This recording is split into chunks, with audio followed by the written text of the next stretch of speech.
खरं तर धाफ पिक्चर मी पुढच्या रविवारी पाहणार होते, पण बेलोटे मावशींमुळं मला आज पाहण्याचा योग आला आणि योगेश सरांनी जे काही काम केलंय ते अत्यंत म्हणजे जे खरी परिस्थिती आहे त्यानुसार त्यांनी काम दाखवलेलं आहे आणि तशी परिस्थिती पण आहे।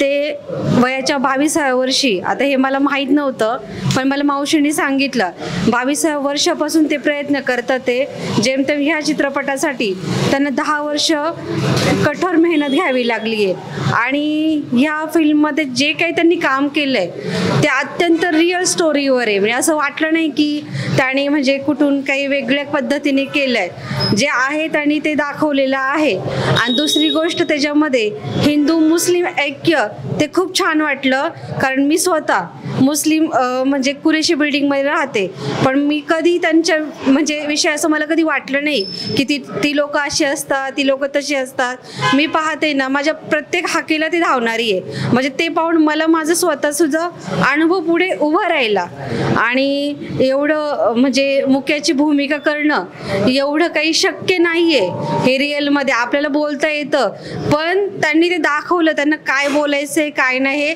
आपोआप कळतं त्यांच्यानुसार। पण पहिली गोष्ट म्हणजे हे जुन्नर तालुक्यातले असल्यामुळं त्यांचा खूप खूप अभिमान वाटतो आणि त्यांना पुढील वाटचालीस खूप खूप धन्यवाद, शुभेच्छा।